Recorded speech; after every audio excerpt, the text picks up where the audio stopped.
안녕하십니까, 홍강철입니다. 오늘부터 개인 유튜브를 시작하려고 합니다. 오래전부터 시작하려고 했었는데 차일피일 미루다 나니까 오늘이야 시작하게 됐습니다. 보게 되면 어쨌든 실시간 방송을 해달라는, 그러니까 구독자들하고 소통을 하면서 해달라는 이런 그 요청도 있었는데요.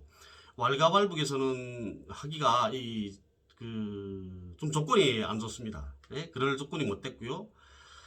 그래서 하지도 못했었고, 그리고 또 왈가왈부에 방송할 내용도 많은데, 그런데 왈가왈부에서만 하게 되면 유 대표님도 편집하는 부담이 너무 많고요.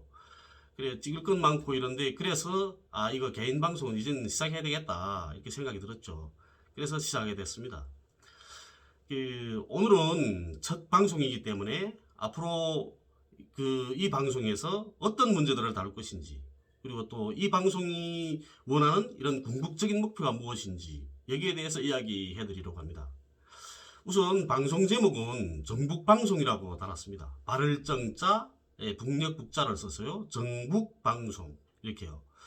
올바른 북녘 소식을 전달해주는 그런 방송이 되려고 정북방송이라고 이름을 달았습니다.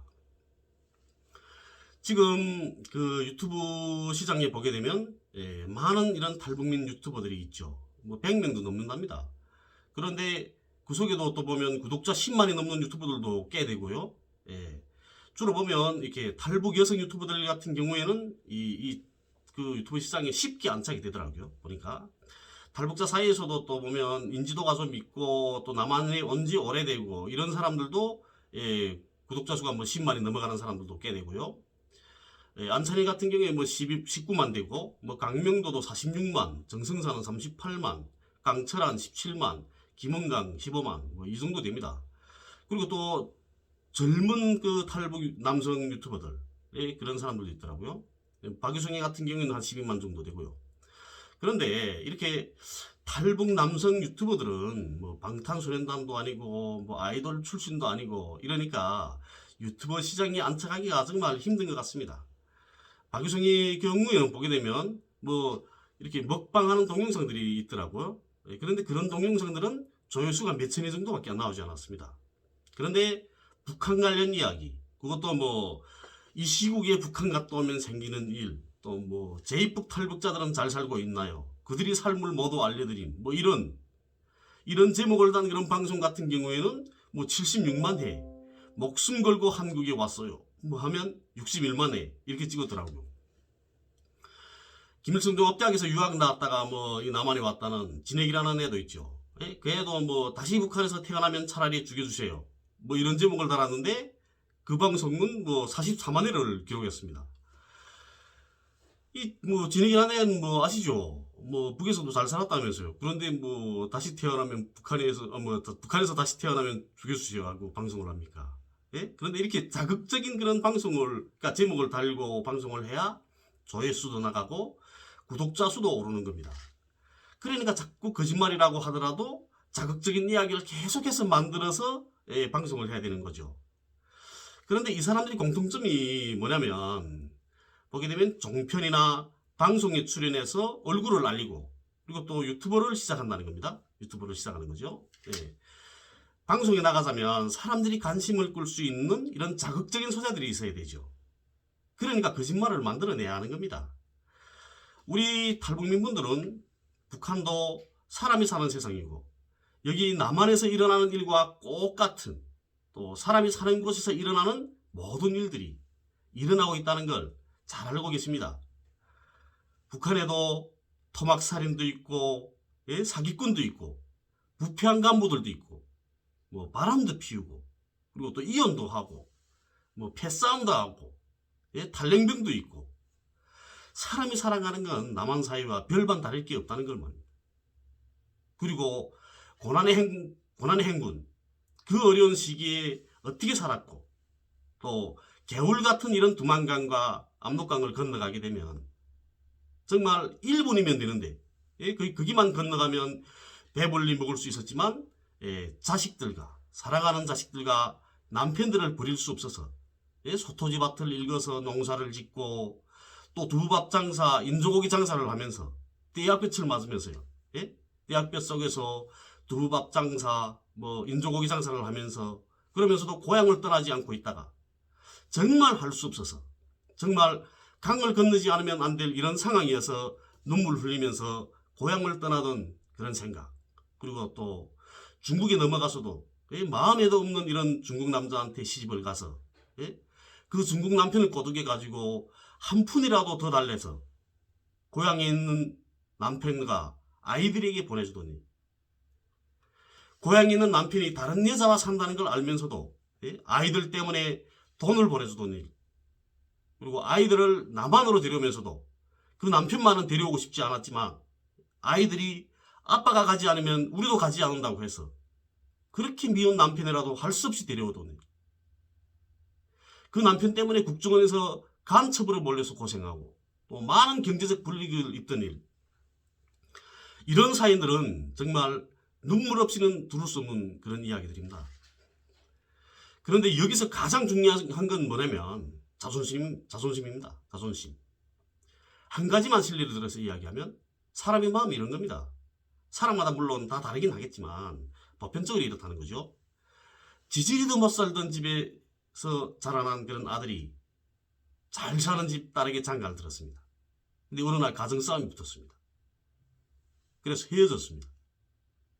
그러면 그 처갓집 그리고 헤어진 그 여성은 어떻게 이야기를 할까요? 짐작이 가시죠. 어떤 이야기를 하겠는지. 예? 사람의 마음이 이런 겁니다. 자신을 위해서라도 거지같이 살아왔던 일들은 이야기하지 않는 게 제일 좋은 것 같습니다.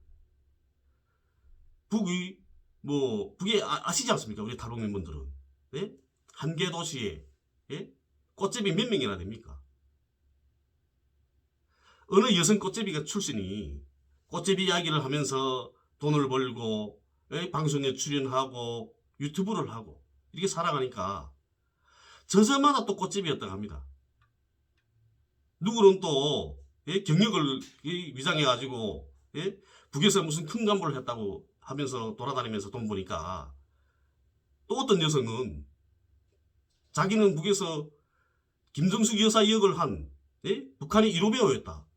이러면서 헛소리를 치면서 돌아다니며 또 강연을 하고 돈벌이를 하는 거죠. 그런데 거짓말도 정도껏 해야 합니다. 정도껏. 남한에 온 지 40년이 되는 안찬일이는 북한에서 온 소식이라면서 마식령 스키장으로 가던 대형버스 세대가 연길에서 굴러서 300명이 넘는 이런 사람들이 죽는 이런 참사가 일어났다고 그런 이야기도 했었죠. 그런데 마식령 스키장에는 마식령 스키장으로 가는 그 길에는 4km가 넘는 이런 터널을 통과해서야 갈 수 있습니다. 연길이 없거든요. 거기는 원산에서 마식령 스키장 들어가는 그 길에는요. 제가 북에서 노동지도를 했거든요. 그래서 마식령 스키장 가는데 그 터널 뚫는데 그게 우리 공장 종업원들도 이렇게 동원도 보내고 했었습니다. 그래서 아는 거죠. 연길이 없는데 어떻게 대학버스가 전복되나요? 예? 그리고 또 군사복무도 해보지 못한 강명도, 강명도 같은 거는 보위대학 보위전문연구실장 했다 합니다. 대사였다. 그리고 그 경력을 가지고 경민대학교에서 교수로도 있었다고 하더라고요. 인민군에 대해서 알지 못하는 사람이 대학 학생들에게 배웠으면 뭘 배워주겠습니까? 경무라는 건 아짜가짜도 모르는데 얻어들은 이야기만 할 거란 말입니다. 학습된 이야기.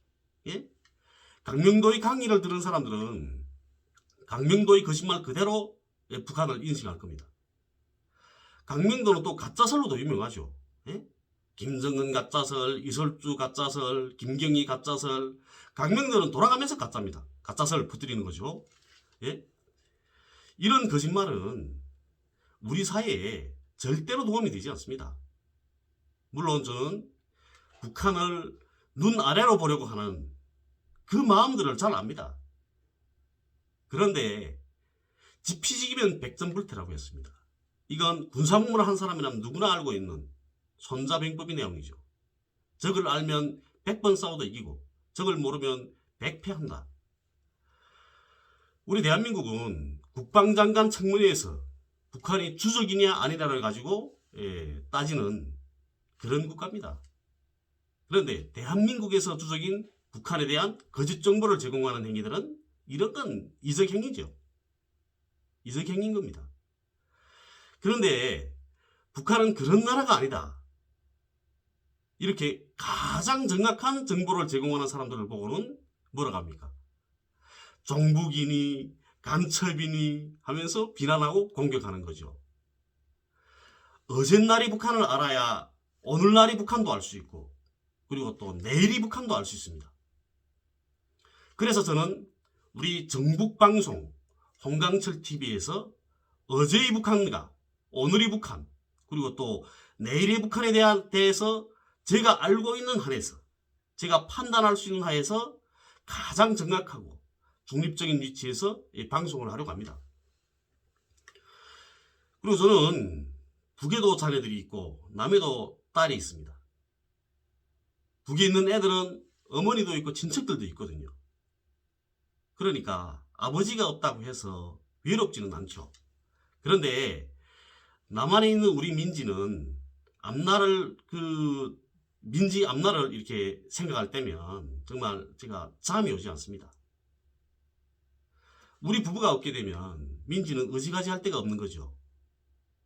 북에 있는 언니들을 만날 수만 있다면 외롭지는 않겠죠. 그리고 고향에 있는 아버님 산소에 가서 술 한잔 붓고 싶습니다. 이거는 우리 탈북민 모두가 가지고 있는 소원일 겁니다. 그래서 림진강에 가서 울고 있고 그러는 거 아니겠습니까? 함흥에 계시는 우리 아내의 오빠도 만나보고 싶고, 그리고 또 장모님이 산소에 가서 술 한잔도 붓고 싶습니다. 그리고 저희 아내가 북송대에 갔을 때 도와준 보이부 지도원들, 노동교화소에 갔을 때 도와준 담당 지도원, 따뜻한 밥 한 끼라도 먹여준 이웃들과 그리고 그 친척들, 그분들에게도 꼭 사례를 하고 싶습니다. 이건 여기 남한에 사는 탈북민 모두의 한결같은 심정일 거라고 생각합니다. 그리고 트럭에 형제들과 친척 친구들, 그리고 또 북에 있을 때 신세진 지인들에게 줄 선물들을 가득 싣고 판문점에서 검사를 받고 고속도로를 따라서 추석 명절을 채워가는 그날도 그려봅니다. 우리가 현재 살고 있는 인천에서부터 아내의 고향집이 있는 함흥시 해안구역까지는 멀지 않습니다. 지도상으로 보게 되면 350km 정도 되거든요. 서울역에서 부산역까지 최단거리를 검색하니까 390km 정도 되더라고요. 그러니까 400km 정도 되는 거죠. 서울에서 부산 가기보다 더 거리가 훨씬 짧은 겁니다. 자동차를 타고 가면 한 4시간 안에는 가겠죠. 아무리 못 가도. 그런데 가지 못합니다. 그 턱이 높지도 않습니다. 높이 5cm, 너비 한 40cm 정도 되죠. 그걸 70년이 넘도록 못 넘어가는 겁니다. 그러나 우리 탈북민분들도 그 길을 문재인 대통령과 김정은 국무위원장이 넘어간 그 길을 꼭 넘어갈 수 있는 그런 날이 오리라고 저는 믿고 있습니다.